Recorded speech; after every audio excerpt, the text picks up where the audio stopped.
morning, everyone. Thank you for being so patient, and welcome to Wheeling Park High School.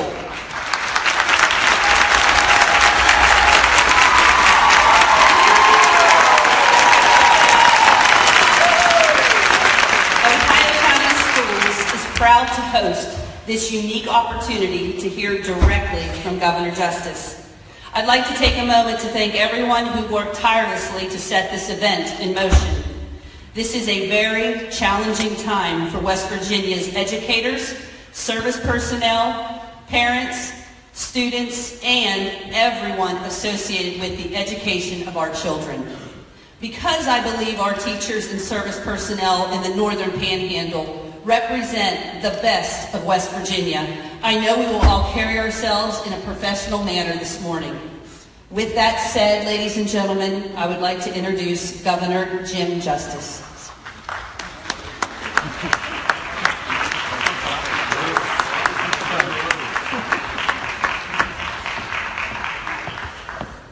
Well, first and foremost, thanks to our great superintendent. Thank you for being here. Now, I'm going to sit right here, and I'm going to just talk with you. And then I'm going to try as best I can to answer any question that you may have. You know, just right outside, I've got to say this. You know, there's a lot of concerned people.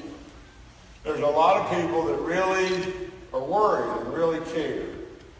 And they're chanting 55 strong. I would just ask you just one question. Don't you think for a second that I'm not 55 strong too? I believe in every single fiber of West Virginia. I would ask you this.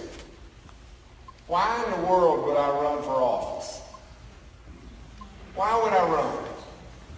Is there anything at all that you can give me that would make my life better personally? There's not. Is there any money that you can give me that would make things better, or anything that you can give me a hot tip on that make things better? There's not. Is there any status that you can give me, or where I can strut around and act like a big shot? And there's not. So then why did I run? And I ran for you. I ran for all of us. I ran for the fact that we're dead last and everything coming or going, and I don't like that. I love you, and I love our state. Now I'm going to sit, because I've got a terrible knee. And I should have had my knees replaced 5 million years ago, but I keep thinking I can just keep going and going and going, and I've had 1 million surgeries because I wasn't fast enough to get out of the way athletically, and I got hit a lot. So I'm going to sit, and I've got the microphones on me. Then that's good enough. I'll just sit right here. Now, as it's already been said, you know, it's a tough time. It's a challenging time. And I know exactly your position. And just think for a second. And if you have a pencil, or you can put it on your computer or phone, which I can't do because I've got a flip phone. But I want you to just write a few things down. You know, on the first day that I showed up in office, what did I say? What did I say? Education should be our centerpiece. It's fact. Also, at the State of the State, right off the get-go, I said our teachers should get a 2% pay raise. It's fact. Now, you may not like this for me to say this, but this is fact too. At the time, I was a Democrat. I sat in the Democrat caucuses. A lot of the very, very people that are running up and down the streets screaming, we want pay raise, we want a bigger pay raise, we want this, we want to fix the PEI permanently and everything else. They were the very people that had the opportunity right at their fingertips to step forward last year, and they dove in the ditch. Now, can say what we want, but the one thing I won't do today, I will not in any way ever not tell you the truth. There's no humanly way. Now, there were a lot of Republicans that weren't on board either. It's an election year, people. Do you know why everybody's rah-rahing you out of your mind? Because it's an election year. That's fact. Be smart. Be smart. I know how smart you really are. And you are smart. And you are appreciated. And you're underpaid.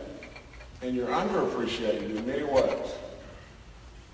Now, I went around the state and did these little listening tours, and I sat with the service personnel, and I sat with the teachers, and I even sat with some administrative people, and on, and maybe parents, concerned parents. And I went back and I reported just this. Here's exactly what I reported to everybody. I said, I've never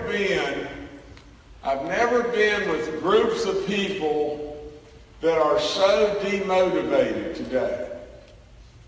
Beat down, unappreciated. Absolutely, it's the wrong thing for us to be doing, people. Now, what I mean by that is just this. No matter how good a teacher you are in the world, and I would say this to my dying day, I don't care how good you are. If you're not appreciated to the level that you should be, then at the end of the day, your goodness is going to wane. And you're going to become mediocre. I don't care how good you are. And so I apologize for the fact that you've been forgotten in a lot of ways. Now, you were never forgotten with me. And I tried with all in me to get a 2% pay raise last year. And I want to give you the truth. Why did I propose 1-1-1-1-1? The reason I proposed 1-1-1-1-1 is because last year all I heard over and over is, we can't do a 2% pay raise for the teachers, even though we got 700 classrooms with no teachers in them, and we've got across the state borders, we've got teachers' teachers' salaries that we can't even be competitive. We can't do a 2% pay raise for the teachers because we want to do something for everybody.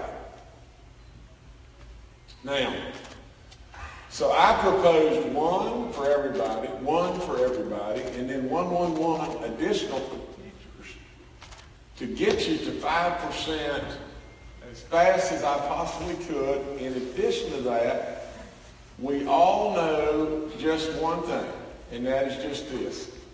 What my intentions were. What I really believe the Republican legislature's intentions were. And even, I'll say, even the Dems, I would say all of us thought, or at least I thought, let's just keep it with me. I thought if we could get that done, and in the state of the state, I thought, honest to goodness, Lord, strike me dead. And I think I take real seriously because I'm a Christian, people. I'm a real Christian.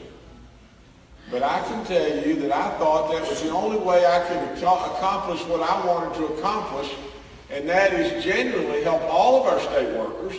But in addition to help all of our state workers, all of them, we were really going to move the teachers and really be able to get us closer to being competitive with others. And in the meantime, if things got better in our state, we could always layer in another bump next year. Now, I'm not going to talk forever, but I want you to really pay attention, The biggest gift that I've delivered you is not, miss me.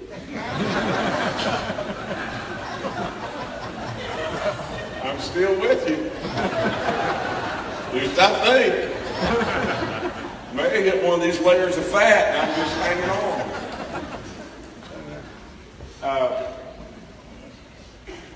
Think about this just for a second. I could sit here and say, you know, when it got really to crunch time, you would have lost your dogs if I hadn't stepped up and vetoed it. I could sit here and say, the road projects that you're going to have right here in your lap are the biggest of any place in the state. Pat me on the back. And I could say just this. I could say, in education, what I did right off the get-go, that's not me either, but what I did right off the get-go was I had the gift to be able to appoint a state board of education they're really good. You may say what you want, but they're really good. They right off the get-go got rid of this ridiculous testing that you've been just laboring over forevermore. How long has it been?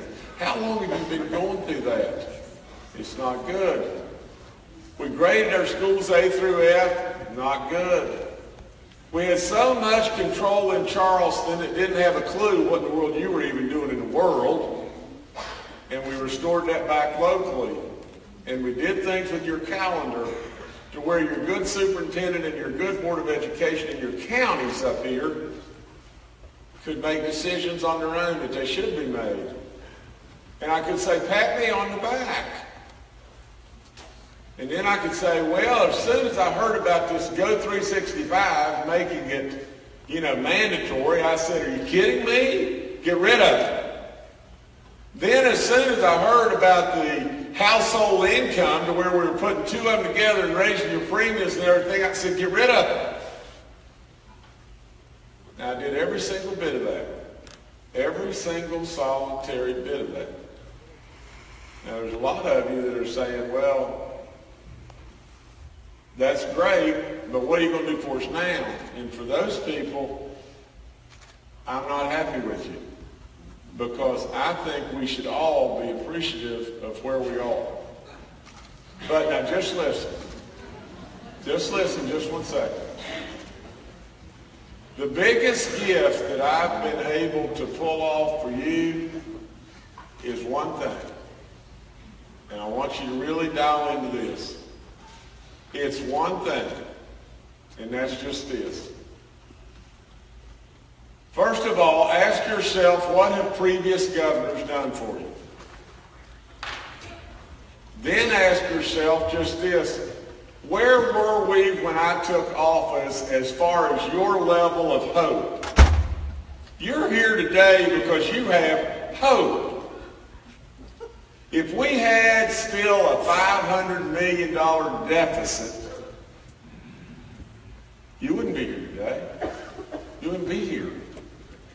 The biggest gift that I have been able to deliver you is changing in 12 months the most hideous, terrible financial numbers in the world to numbers that look hopeful. And that's the reason you're here. When I took office, all I heard over and over is, we've got to go on PEI to 70-30. How would you feel about that? Wouldn't be very good, would it? As far as the possibility for a pay raise, you saw what they did last year. Nothing. If we still had a $500 million deficit, where would you be? You know where you'd be? You and your family would be looking for a better job out of state. Now, where you are right here now is just this. I would tell you that you need to be back in the classroom. Our kids need to be back in the classroom. I would tell you that if you looked at the numbers and you were me, and I look at them all the time, doing any more than what has been done with your pay raise today, you're not going to like this, but it would not be the smart thing to do. It would absolutely be, from a financial standpoint, a very, very, very dumb move. Now, and I say that because of this. Am I supposed to be your governor and look out for you and your children, your families, and all your friends and all the people around you? Am I supposed to do that? Because if I'm supposed to do that, if I'm not supposed to do that, I can come in and say, because I love you, you see, the other thing you may not know, but I'm a teacher. For crying out loud, I'm a coach, I'm a teacher. I have a teaching degree. My wife has a teaching degree. For crying out loud, I know a little bit about what the crap's going on. I'm in your schools all the blooming time, and I hear you. I see your struggles. I am for you with all in me, but let's be ridiculous. Let's just say tomorrow, I could just say, because I love you so much, let's give everybody a 20% pay raise. Okay, you know what that would do for all of you that are cheering? What it would do is it would blow your own legs off. It would. You would awaken to exactly the West Virginia that you awakened to before I got here. No hope, dead last, your children going out of state to find a job, on and on and on and on. If you don't believe that, you're not being smart. Now, so, as far as what I would tell you today, and again, you may not think this is very kind or whatever, but I'm just going to tell you the truth. I think doing more from the standpoint of a pay raise today, I think you're swimming way, way, way upstream. And I think no matter what you do, everything has consequences. Everything. Everything's got consequences. No matter what I do, there's consequences. No matter what you do, there's consequences. I would tell you, as far as your pay raise, you're swimming upstream and you need to be in the classroom. Now let me go one step further. Let me go to PEI. Now think, how big a deal is it to fix PEI on a permanent basis? How big a deal? Well, it's a big deal. It's hundreds of millions of dollars, and it's a moving target because health costs continue to go up, and we don't really know what's what. But I get it. If you sign up for a job that's going to pay you $35,000 or $45,000, you are also signing up for that job because of the benefits to that job. And when you don't know what the benefits are and they just keep hacking at you and hacking at you and hacking at you, I get that. And you'd like to be in a situation where you knew your benefits were secure, and then we'll work on the pay thing.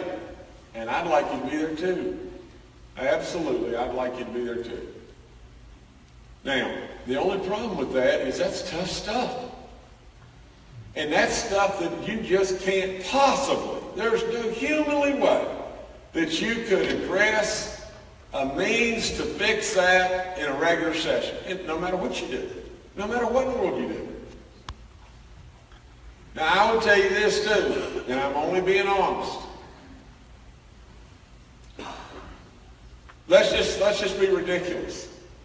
And let's just say you stay on strike or whatever it may be, and you do that for several more days, and it comes to the Attorney General or it comes to me or the legislator or whatever like that to say, okay, you can't be paid, or okay, you've got to be terminated, you can re-sign up for your seniority.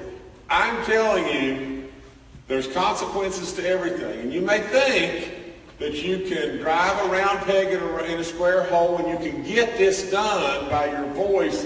And I'm telling you, on pay, I'm being your financial advisor, and I'm saying the very best thing you can do is be in the classroom. As far as PEI, I would say this, and this is how I feel. I felt this way before the struggle about fixing PEI on a permanent basis. Again, go back to my State of the State the first year, my first days on the job. Go back. I said at that point in time we should tier the severance tax on gas and coal. I said it then. You know what we did? Threw it out the door. If we would have gotten it passed, we would absolutely have all kinds of solutions to our problems right now. Threw it out the door. Now, let me just say this. You may say, well, what are you going to do, Governor? What are you going to do? You know? And here's what I would tell you that needs to be done. Again, if you're being smart. A task force needs to be put in place, and that task force is being worked on, and that task force will be done. And that task force needs to be put in place and probably reported back to after the primary season is over, sometime in latter May. Now just listen to me. If you don't, it's all it's going to be is a political hoopla. That's all that's going down there now. Now that's one thing. Again, now just listen to me. I'm just telling you what I think. The other thing is this. Now you're going to like this. Here's what I think, and here's where you can help. Now this is going to fly right in the face of a lot of people down there, and they're going to probably be upset with me. But this is what I have thought forever. We need to do this. If you go back to the campaigns, this is exactly what I said in the campaigns. West Virginia has a way of becoming a third world country in a lot of ways. Stay with me and think. A long time ago, people came to West Virginia and extracted our timber. And when our timber was gone, they were gone. And then we extracted coal for a long time. And we benefited from the extraction of coal. We benefited from the extraction of timber, but we were still dead last every year. Dead last in education, dead last in everything coming and going, every blooming year. And we were in a fight all the time to see who could be 49th, us or Mississippi. Now that's what happened with timber and happened with coal. And now we have this gas situation that we're on fire, and we have a real opportunity again. And if we don't extract something, we're going to be left holding the bag again. Now that's how I feel. I have felt that way forever. Now I would tell you just this. Here's what I would do. This is exactly what I will do. And it has nothing to do with your union leaders. It has nothing to do with Senator Manchin. It has nothing to do with anything other than the fact that this is what I thought. Jim Justice, not the Senate, not the House. This is what Jim Justice thought a year ago. And I'll be more than glad to call us into special session, not to fix PEI. I will call us into special session to do just this. And that is to find a way to be able to find a way through co-tenancy and joint development and the land rights people and the Farm Bureau and the mineral rights people to find a way to come together. And Lord knows, people, I did this 2 months ago with all the gas companies, reps, and everybody. But what you've got to do is you've got to find a way that basically satisfies everybody and raises the severance tax on gas. And then what will happen is, then what my proposal would be to do would then be use that increase of severance on natural gas after you got through the co-tenancy and joint development issues, because you won't get there without that. You just won't get there. No matter what anybody says, people may come running up to you and say, well, let's just raise the severance tax on gas. And I'd say, they may say that to you. but bull snot, you will never get it passed. Why? Yeah, why? Okay? Listen, you're asking the wrong guy. You're asking the wrong guy. Party you embrace. Look, let me tell you. Just listen to me. Please listen to me. Okay. It won't, you can't get it. If you just said tomorrow, let's increase the severance tax on natural gas, and I was dead. I was dead. Gone. And you said, let's increase the severance tax on natural gas tomorrow and pass it through the Senate, pass it through the House. I'm telling you, as Jim Justice is telling you the honest to God's truth, forget it. It won't pass. Give it a try. Yeah, give it a try. Look, listen, I'm the guy that said, let's tier the severance tax on coal and natural gas at the State of the State a year ago. You said it. Listen, I sent it up. I sent it up there as my bill, and you know what? It never even made it to a vote. Now, Governor, that's what we're talking about. We're just saying that we have bills that we actually wrote and helped write, like House Bill 4341, which would increase that severance tax by 2.5%, which we estimated, and we had our attorneys, our lawyers, our accountants, all look at this, and they're saying that 2.5% would dedicate between $60 and $80 million a year into that PEIA fund. Just like you said, we're trying to help, we're trying to give it, but the Republican leadership in Charleston, Mr. Carmichael, his big thing is he wants to laugh at everybody. Do you think him and Ryan Ferns are going to be around very long? They're not going to be there.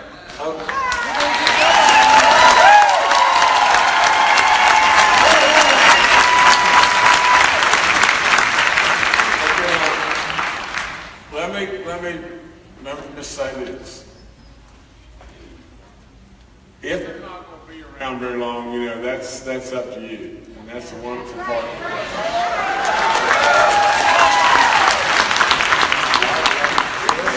Because I'm your buddy right now, okay? Just listen to me. Just give me a chance. Let me comment on this gentleman's comments. Now just think about this a second. What if there could be a resolution? Now just listen. Now don't be hollering. Now you know in y'all's classrooms you can't talk if everybody else is talking. Okay, now just listen. What if? And here's the way it can be done. Here's the way it can be done. We have, this is my opinion again, we have two cards to play to get the gas companies to play along with us. Now, if everybody doesn't play along, you may think differently, but it's not going to pass. The way to get the gas companies to play along, the two cards you have are co-tenancy and joint development. You better remember those names.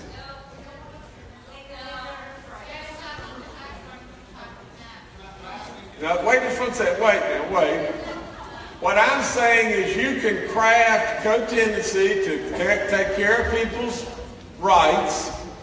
You can craft joint development to take care of people's rights and all that stuff. And I am telling you, you can put it together. There's got to be smart people that can figure this out and put it together, and you can absolutely achieve exactly what you want to achieve. That's what needs to be done. Now, on the other hand, you can say, Mitch Carmichael, Ryan Ferns, and I'm going to tell you this, and you're not going to like this, but I'm going to tell you it's absolute gospel truth. You know, Mitch Carmichael and Ryan Ferns are in my office, and really and truly, I don't see the disrespect, and I don't see okay, I don't see it in my office. I don't see it there. Governor, that camera doesn't lie. When he get up there, dismiss the Senate, he was laughing, and he thought it was a joke, but it's not a joke to the thousands of teachers and service personnel, and state police, and county workers that are expecting him to make the right decision for all the people. So it's not a joke to us anymore. And that's No joke to me. It's no joke. It's no joke to any of us. Ryan Ferns has called the police on informational pickets, not even on his property, down in Benwood, twice. Had the police come so they wouldn't be there. Is that respect? Okay, all right. Well, let's just answer. Let me try to answer some questions. Jeff. This is working. It's working. Mr. Governor, my name is Rick Marsh. I'm the department chairperson here at the Field Department of Social Studies, and we've had some informational meetings the last couple of weeks, and I was asked yesterday by a majority of the Hyatt County Schools teachers and service personnel. We compiled a list of questions that we would like to ask you. I have 11. Is that okay if I ask these 11 to you? I thought that was the purpose.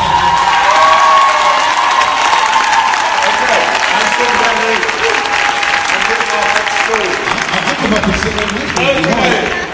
I'm ready. I'm just going to read these in order, and then I'll listen to your responses, as we all will. Can you please tell us your plan for a long-term steady stream of revenue to fund PEIA? Okay, I'll tell you, this is as simple as mud. PEIA, long-term funding is fluid, it's moving. And so, because healthcare costs money,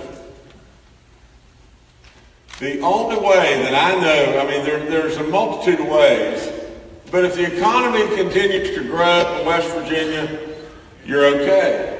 If the road things kick in, you're okay. If the China thing becomes really something with arms and legs, you're okay. Now, that worries me a little bit. If there's a way to get through, you see, listen.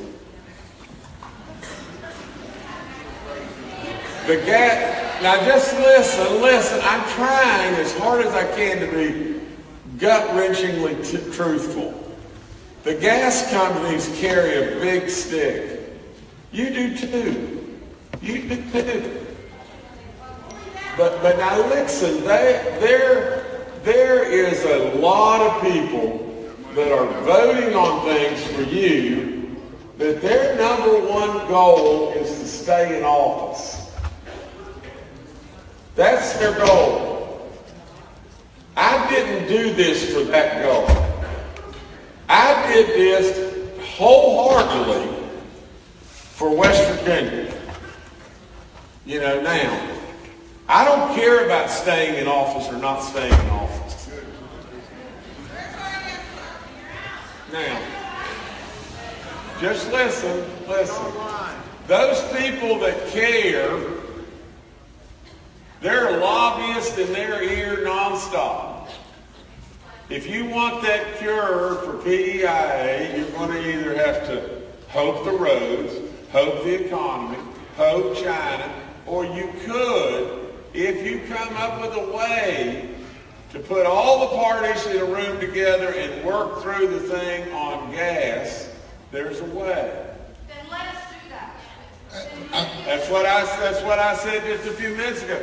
I would propose, not the unions, I would propose a special session, now listen, on solving the natural gas dilemma that would in turn, secondarily, solve your problem.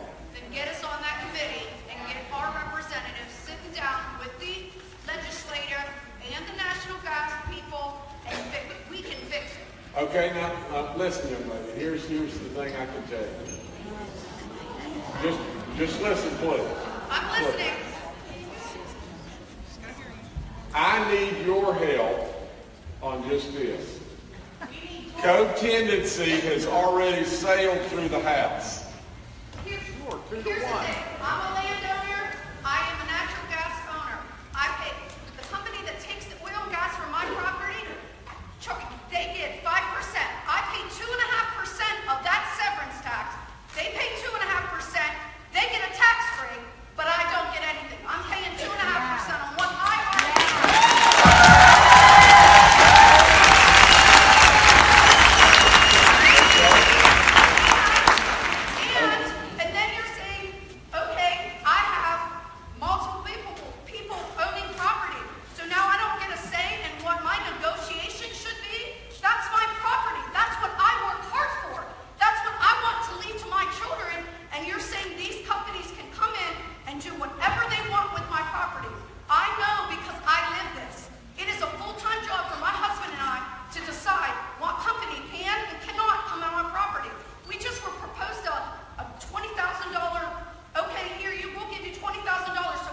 may find difficult to believe is I agree with you.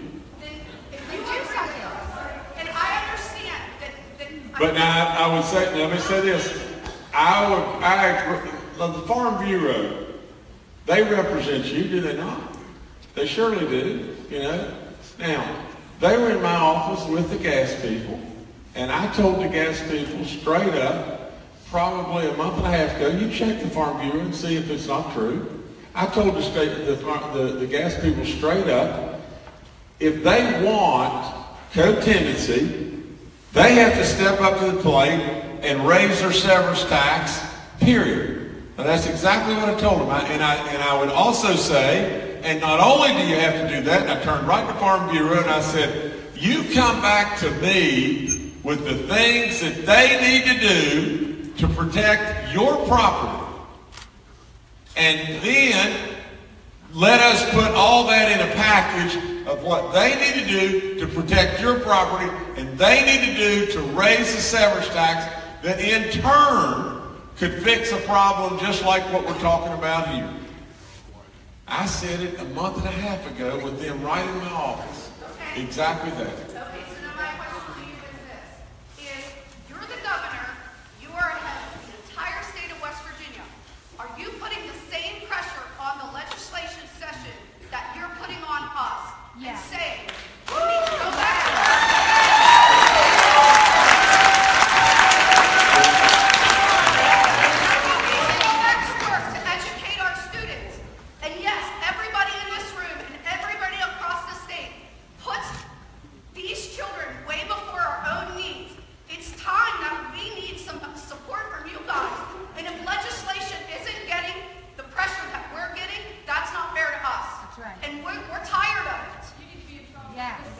Okay, now let's be fair here, okay?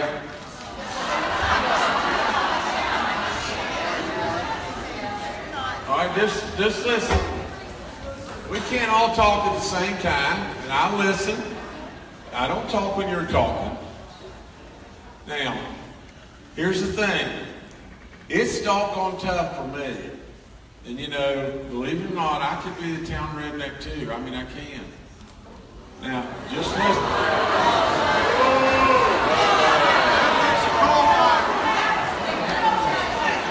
Now, listen, I'm not saying that anybody here is that, but you know we can get out there.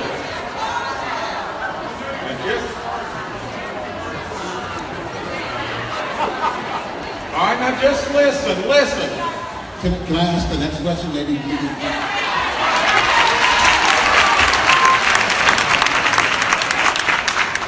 We keep hearing that there's no money available, but you just raised our fees to pay for your road bond, which is going to cost over $1 billion. And I guess our question to you is, why should we believe you when you say there's no money when there's $1 billion for the road bill?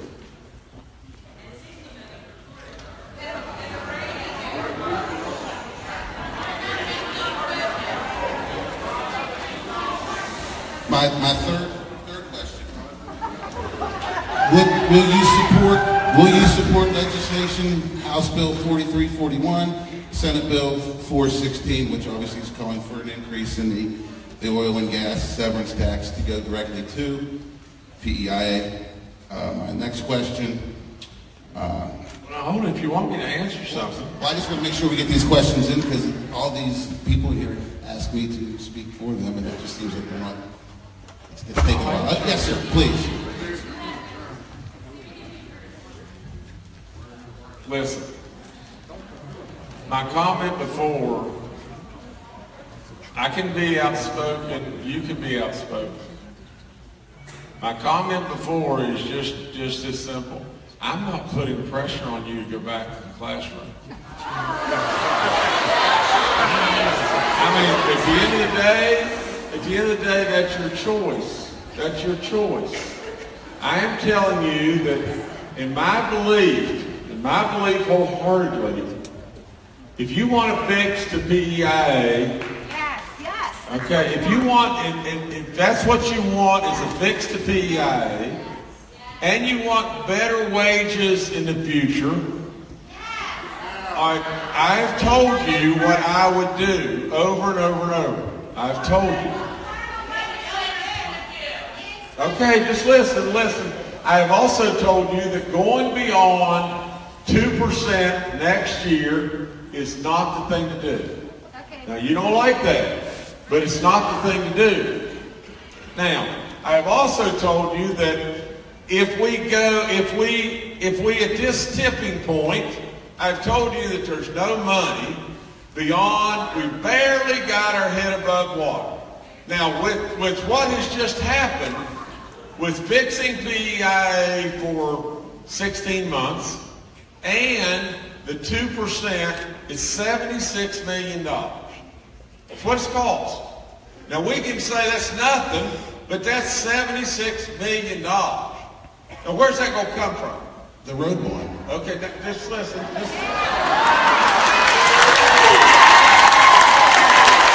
then let's just don't build the roads. No, it's $76 million worth of roads. We can do it the next year or the year after. Take some of that money and fund. Help us.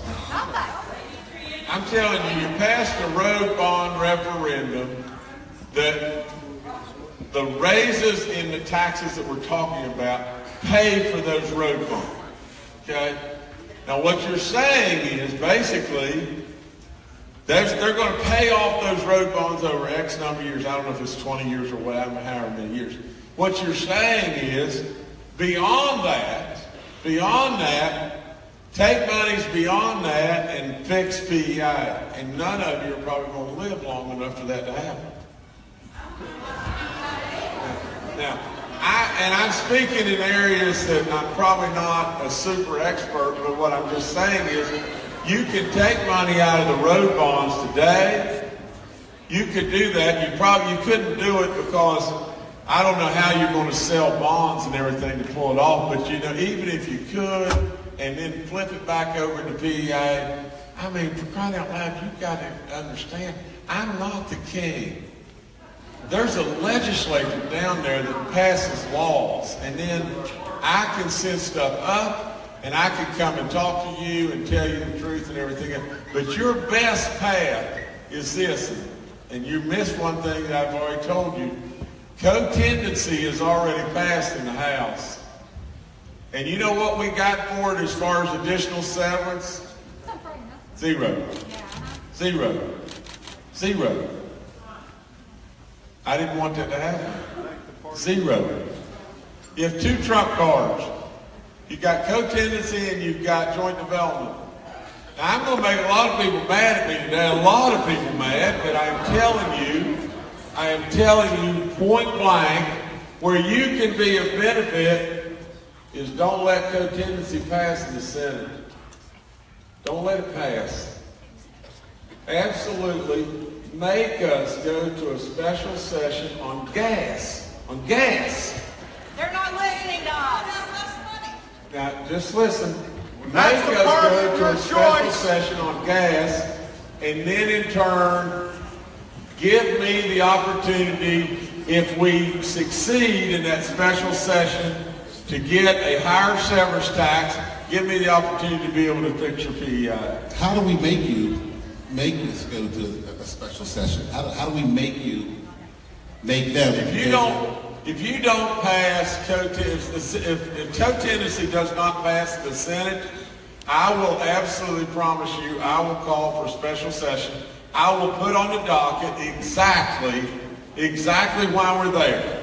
And that is to figure a solution for your property rights, to figure a solution of co-tendency and joint development, and to figure a solution of what has to be tied to that is a raise in the gas severance tax, and figure out then what portion of that raise needs to spend back into underpin PEI on a permanent basis. That's what I'll do.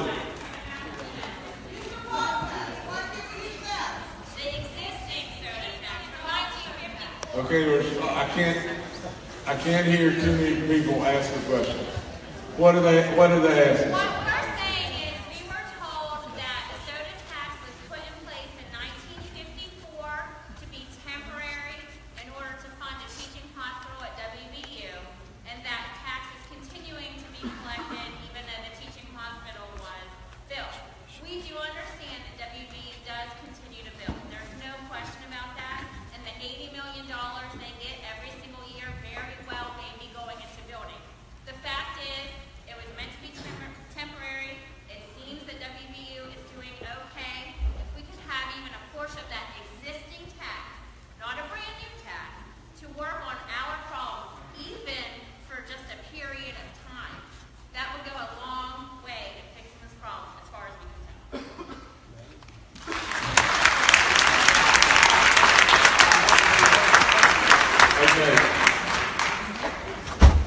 Governor. Wait just one second, please. Did you, first of all, you know I didn't have to come. Now just listen, please. I came because you want me to tell you the truth, do you not? We want you to listen to us and try to help us. Now just listen. That beautiful lady right out in the back earlier said, you know, why can't we use a portion of the severance tax that are in place to do what y'all want to do? And I keep telling you just this. What you really need to do is ask this. Can you get it passed? Everything you come up with, can I get it passed?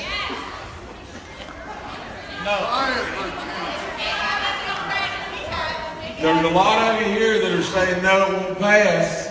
I'm telling you exactly what should be done. I have stood, believe it or not, I have stood right in your camp, and it's no fun to stand in your camp like I've stood in your camp and then have people throwing rocks at you. That's no fun. Now let me tell you, you can continue to throw the rocks, and then at that point in time, what will any of us do? All of us will just say, okay, let them throw the rocks. You know, but I'm telling you, nobody has stood with you. Nobody has stood with you like I've stood with you. And the evidence is all of the evidence is right there in the pudding. Now, and I'm telling you right now, if you want PEIA fixed on a full term or a permanent basis, your solution is just what I said. Solve the gas issue. Solve it. You already tried that. You're already double taxing us on that. It's not you solving it. It's just this. Today, I am telling you, you have 2 cards to play to get a higher severance tax on gas. 2 cards. One of them is getting thrown away right now. One of the cards, co-tenancy, has passed the House and it's going to the Senate right now. Now, if that card goes and severance tax don't move, then you have 1 card. Will you veto the vote? It won't do one. Oh, it won't first line. Write down party line, Jim. You know it. Okay, all right, let's just say this. What if I veto it? Will I be overridden? Yeah. Write down party line. Well, I will take that into very, very, very strong Proof's in the consideration. pudding. Do you support us or not? Veto it. Support us. You got the bully pulpit. Veto it. Tell them what you need to do. And I will promise you, with all in me, I will take that into extreme consideration because I really, and I don't give you any political problem here. I need to look at, am I just vetoing something that's not going to go anywhere whatsoever and all I'm going to do is get overridden? I need to find. Governor. But look, let me tell you, I'm here to help you. This lady wants to ask something. Okay. My name is Susan Brossman, and I've lived in Ohio County my whole entire life. And I've worked for Ohio County Schools for 32 years. So for me, I'm on my way to retirement.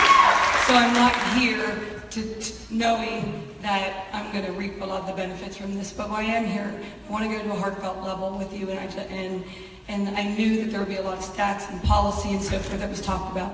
I want to go straight from the heart with you, and here's what I want to say. I look around this room, and I almost didn't come because I was sobbing last night.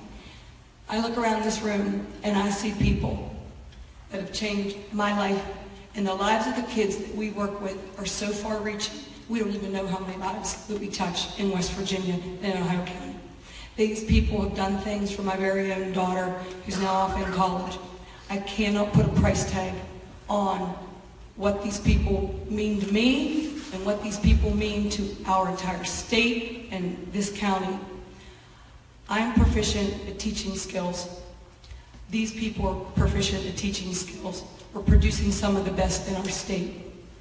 I'm proposing that 49th is not good enough. It's not good enough for me for any part of my life. These people are achievers. We want our children to be achievers, and 49th is not good enough. I'm suggesting this. If I'm proficient at teaching skills and they're proficient at their jobs, your job and the legislator's job is to be proficient at figuring a way that we will not be 49th, because we've been there for 32 years that I've been around, and it's not good enough. For my daughter or for any of these people, we deserve more than that. We're being pulled into the gutter, and our lives are about pulling people out of the gutter.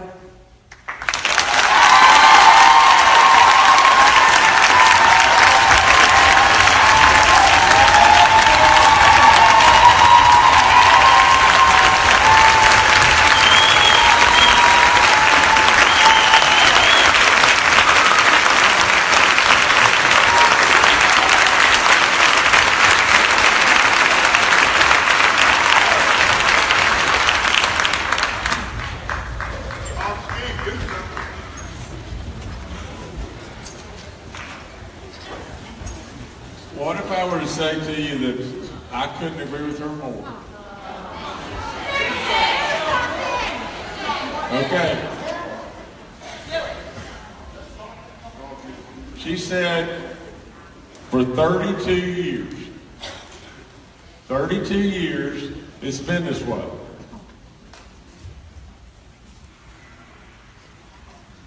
You can scream and holler at me all day long. I've been here 12 months. Are you kidding me?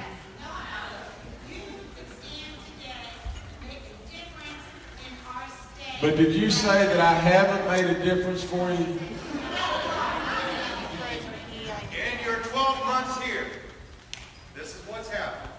Our BIA our high-risk pool was created for 365-60. The Senate added a bill to take away our seniority rights. And how did they answer this? The state government took away our right to have our association dues taken out of our pay. And how did you answer this? With a temporary freeze on PEIA, which has no guarantees that any premiums won't skyrocket in the future. What have you done? You have spoken how you love her. What have you shown?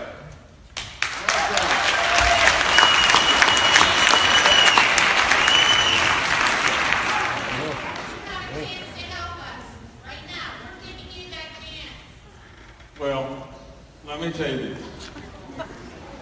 And I would again just be as honest as I can be.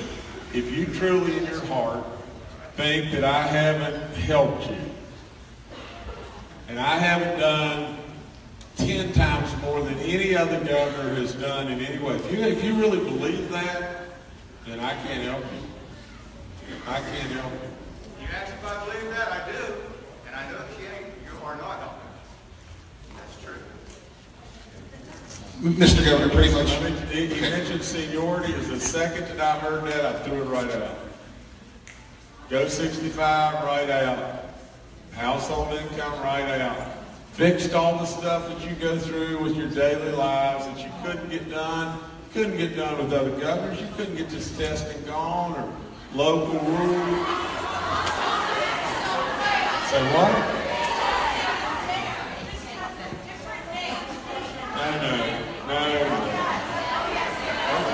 Mr. Governor, can PEIA, which you froze, can it be unfrozen before the 16 months is over? I am telling you just this. Now listen.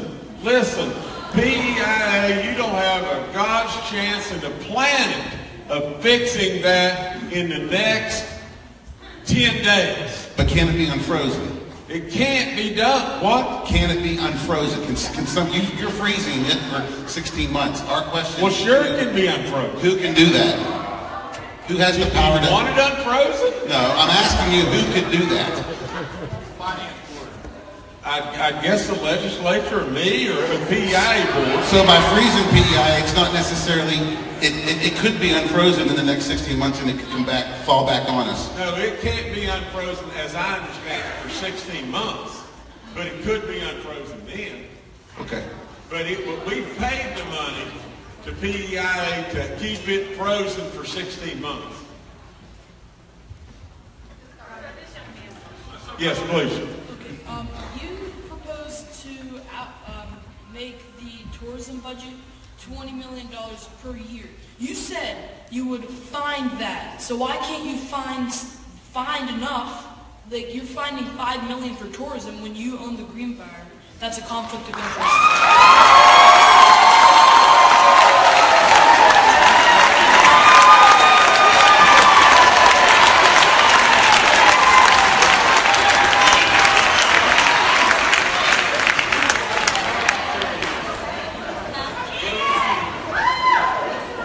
Do you really and truly believe, all of you can cheer, hoopla, and dance in the streets all you want to do, but do you really honestly believe that I give a hoot in the world that we spend $1 in tourism for the Greenbrier? Yes.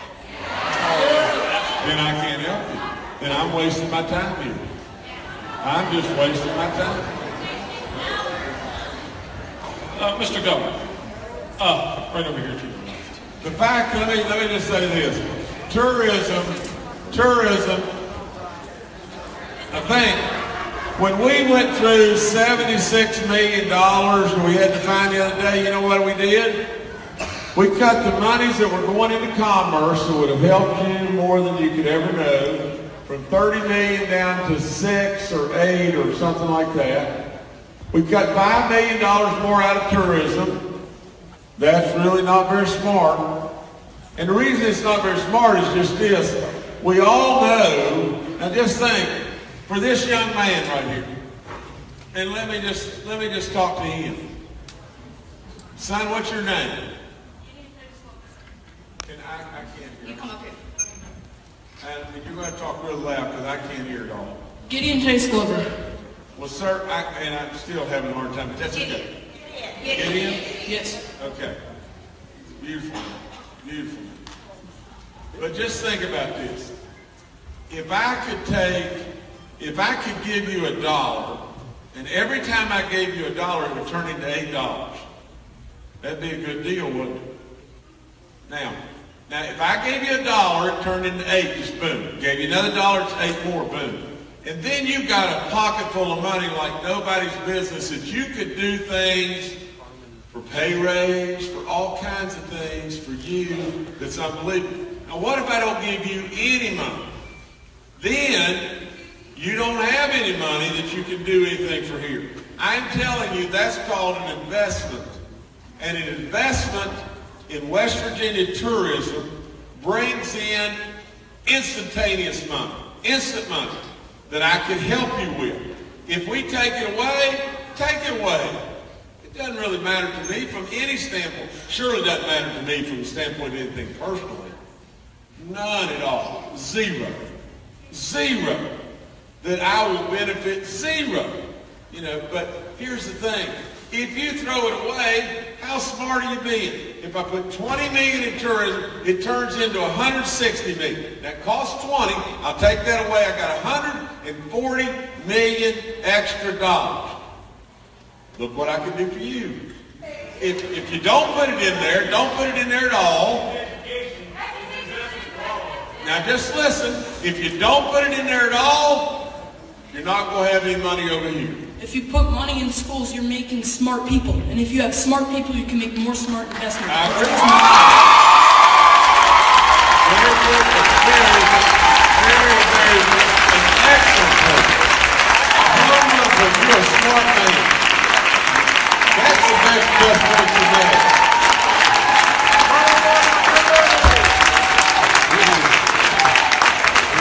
That is a home run, one son. And I'm proud of you for it. That's a real good one. What grade are you in, sir? 6.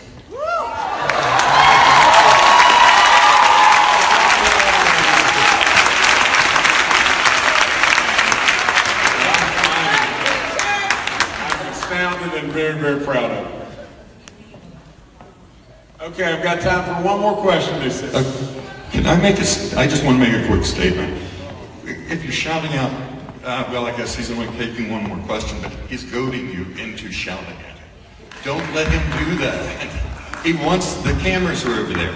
He wants you to do that. I just have one question, Governor. I'm hoping that you will show your good faith in the teachers and public employees of West Virginia. What are you going to create a committee that can work with these legislators and these oil and gas leaders to sit down and come up with a solution to our problem? You keep saying that that is our only way.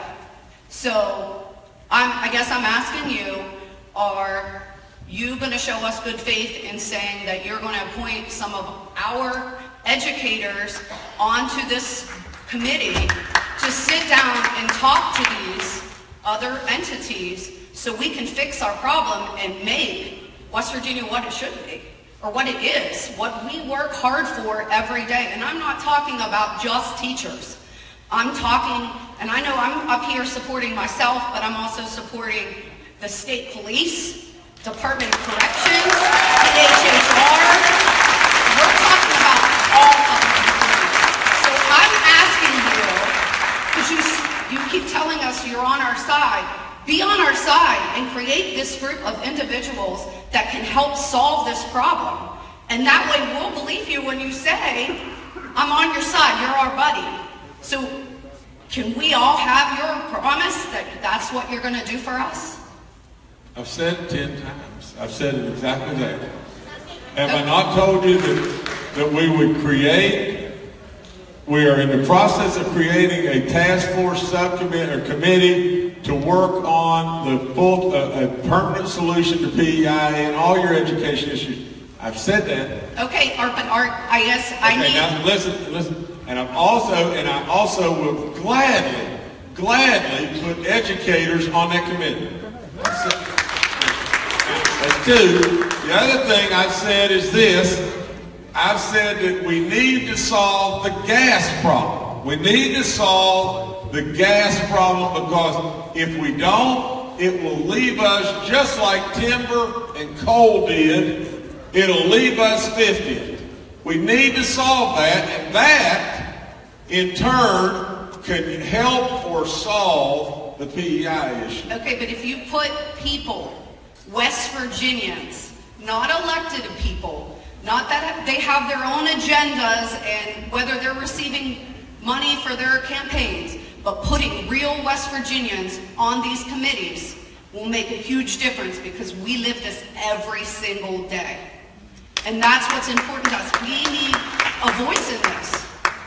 And we want I want you to say, yes, I will put fellow West Virginians on these committees. And I will very delightfully put West Virginians on the committees. Promise? From up north. Let me just ask you something. You say promise. Shake on it? I guess Let me just answer you one question. And I ask you to be fair. When have I not told you the truth? I don't know. See, I'm going to be honest with you. I don't know. I don't have to promise you. If I tell you, I'm going to do it. Okay, so you're a man of your word. So if you're not going to put it in writing? No, I'll put it in writing.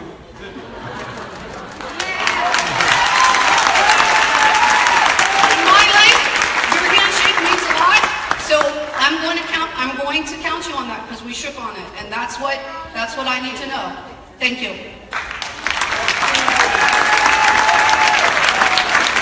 Let me end by saying this one more time.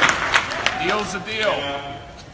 I want you to know, I didn't come here to pressure you to go back to the classroom. I came here to tell you that's your decision. I think you should be back in the classrooms wholeheartedly. And I think our kids should be in the classrooms with you. And I really believe, and again, you don't like this, but it's just fact, I really believe that by you not being in classrooms, it will cause a burden for you and us and everyone.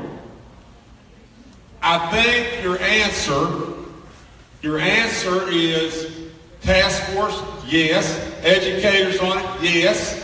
West Virginians on it, not necessarily just politicians, yes. But your answer to the fix is you got to have money. You got to have money.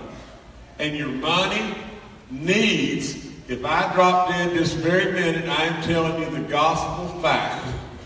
We do not need to be a third world country in West Virginia. You have proven. Now, I'm not saying you as teachers or you as service personnel or you as government employees. I'm saying we. Now listen to me. We as West Virginians have proven how to be dead last. Now, we got that down pat. We've done that forever. Not from when Jim Justice came, forever. We do not need to be a third world country. We don't need our resources extracted and us left 50th. We don't need to have that happen. This can't be solved just like this. But I will promise you with every fiber in me, I will call a special session on just the natural gas issue, period. With the fallout right behind it, that if monies come and we can generate additional severance dollars from gas, I will dedicate whatever portion it needs to be dedicated to fix BEI permanently. And I'm telling you, the last of my last would be just this. If you've got to question where I have stood on education, you're not being fair. Now, that's all there is to it. I've been right with you, and I would tell you as your buddy, you need to be in the classrooms. It will be the biggest voice that you could sound out. I am telling you, you will not, no matter what you do in all the world, again, it's only my opinion, I do not think you can pound a round peg in a square hole today and get these things fixed.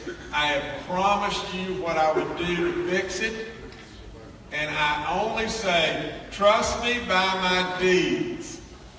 Look what I have done within education. Look how I feel about education, and trust me by my deeds.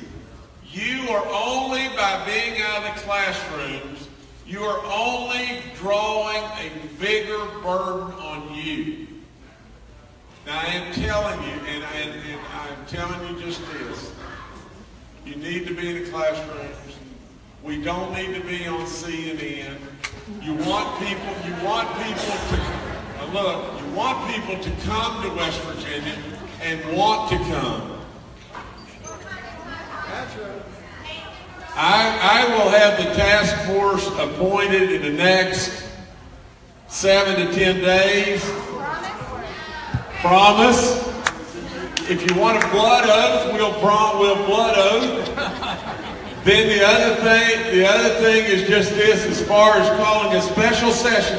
Now understand, I'm not calling a special session just to talk about and try to figure out the problems of education. I'm not doing that. I'm calling a special session to figure out how we're not going to be a third world country.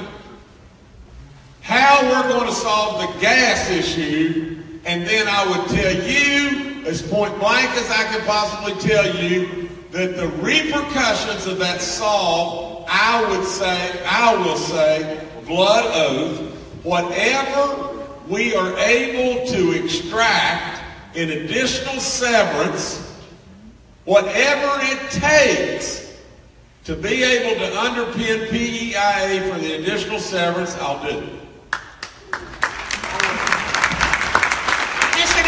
Mr. Governor, I understand that you proposed legislation to remove the business inventory tax, which generates $140 million.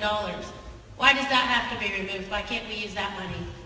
In all honesty, you know, and again, I can just tell you the truth. I don't think it's got a gosh chance on the planet of passing, so I wouldn't even think about it.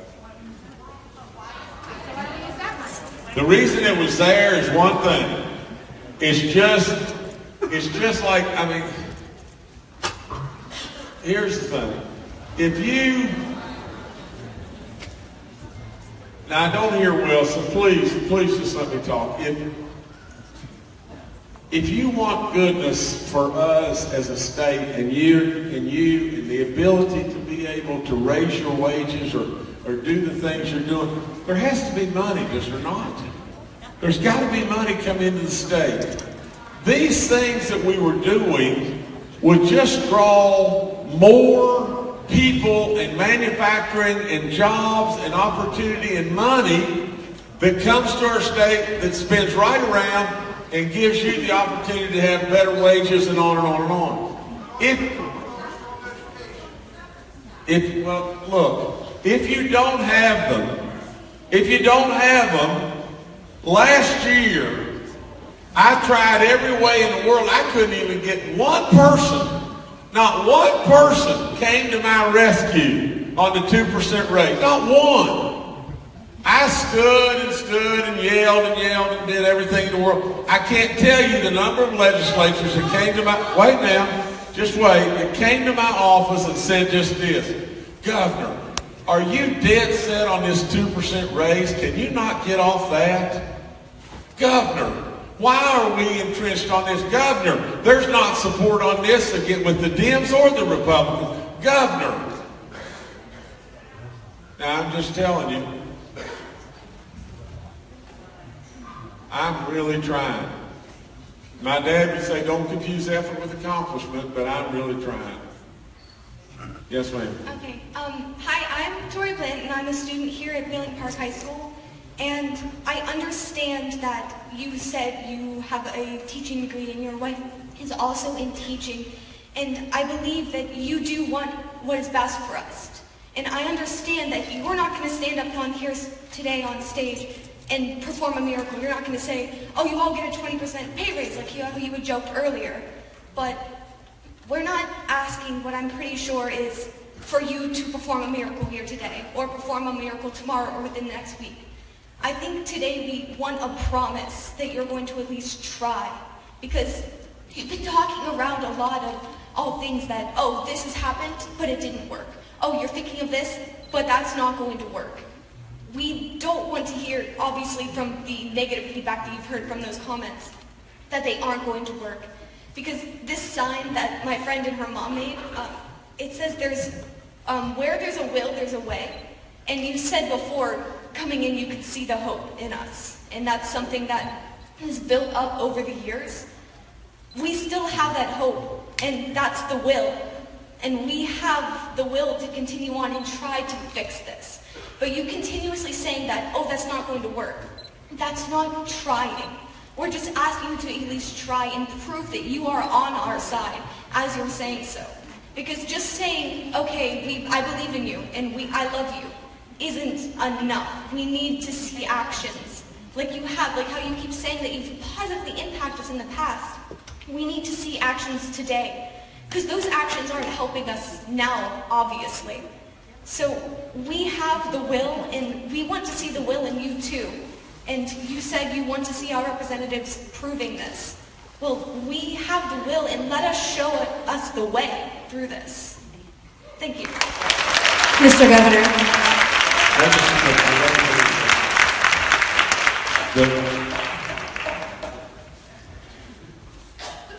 Let me just say this, and I'll do it with this lady. You can't spend this, and you may doubt me. And if you doubt me, then I don't like that, because I've believed in my heart, and I still believe in my heart, that I've stood rock solid for education, and that's what I'll continue to do, irregardless of how you act or whatever you do, because that's what I believe. Now, I've told you, and I'll tell you again, you know, as time goes forward, as long as I'm the governor and as long as the good Lord gives me breath, if there's monies and I can see myself clear, I will absolutely be your knight in shining armor to say you're underpaid and get you up to where we're competitive with the other states and get our benefits on solid ground. And absolutely, I will give you not only my promise, I will give you all that I have in me to do just that. I have never changed on that. I have never wavered on that. That's what I have done. I am telling you, you know, you can be on strike from now till the cows come home. Now you can. And all it's going to do at the end of the day, believe me, it's going to end up hurting many, you included. Now, that's not the thing to do, in my opinion, but it's your choice. And the other thing I would tell you is just this. I promise with all my soul, I will promise in every way that all I've got to do is see that we're clear sailing. And I'm not going to spin you right back to dead last. And I will increase your pay raise. And I will come right back to the state of the state next year and say, I tell you what, we now know where we thought we knew last year. Now we know. And we've got a 2-1-1 in place. Let's do this. Let's add 4% more for next year. Then the next year, let's add 4% more for that year. All we've got to do is know. I'll give you my soul promise that that's what I'll do. Now, it bothers me when you doubt, because I have already, my dad would say, done what so many of my predecessors didn't do. Now, please, get done. Okay, thank you. One of the biggest concerns that we have in West Virginia is that we have so many vacancies throughout the state. And, you know, we could have possibly more in the Northern Panhandle because, you know, of the pay that we have in Ohio and the pay that we have in Pennsylvania, so we're on the border there.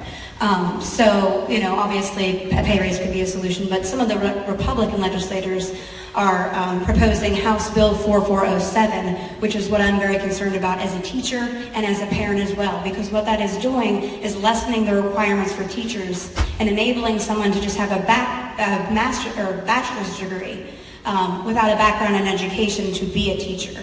So it's kind of like you're making that the solution, and this can in turn bring things like Teach for America into our state. And I would say that I think a lot of people, whether they are teachers or parents, would not be in support of this. So I just wanted to see what your standpoint is on that. And it did pass the House, so I'm very concerned about that as both a parent and a teacher. So. Well, forgive me for this, but man, that's something you've got to come in. I can't hear you very well at all, and I'm sorry, I just can't. Help me just a little bit.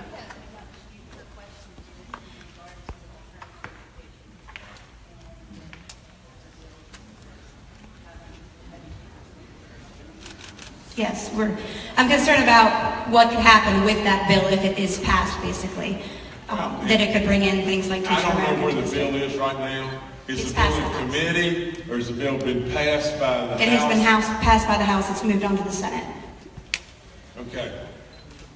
I've not been briefed a whole lot on the bill, so I want to just kind of shoot from the hip and tell you just this. My feelings are just real simple. Is you people work really, really hard to obtain your certifications and whatever like that, and I don't really think that I could probably stand with a bill that was contradictory to your certifications. I just don't think I can do that.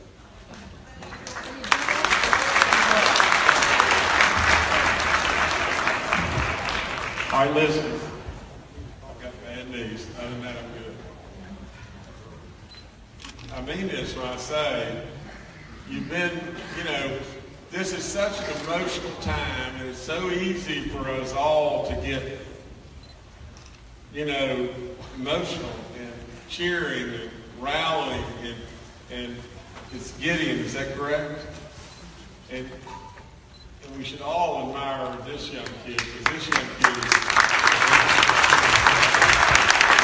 he's a superstar. No question about that. Well, he's probably had great teachers, that's for sure. But,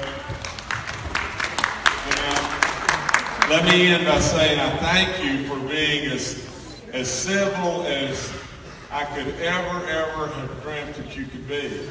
Because I know how emotional this is and how passionate you are. I want you back in the classroom, and I think that's a smart money. But at the same time, that's your decision. And the other thing I would tell you is just this. I've told you what I would promise to do. And let me tell you, I'll end by saying, if I tell you it's a 7, and you come back in 3 weeks, it'll be a 7. I won't ever in my life, now I make a lot of mistakes, but I'll never in my life not tell you the truth. My whole foundation of everything I have is that. And that's what I'm going to do. Thank you so much. God bless you. Why would we want a new appellate court system? I mean, that's going to cost you a lot of money if we have a new appellate court system. I think that's kind of crazy too. Well, listen, there's plenty enough crazy things in Charleston to go around right now. I'll promise you that for all of us. And I'm going to end by saying this. My basketball team at Greenbrier East High School was pretty good at the girls. And you guys have a great basketball team at Wheeling Park. And we got to play one another. God bless you. So the special session will be free because whenever we don't finish the project in time, we don't get paid extra. I'd like to thank everybody for coming up today and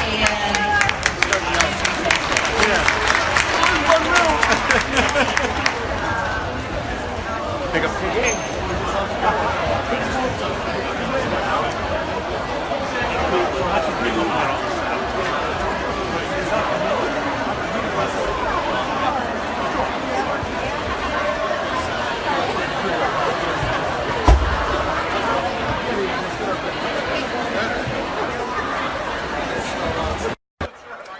Thank you for tuning in, everyone, and I will have a full report on WTRF 7.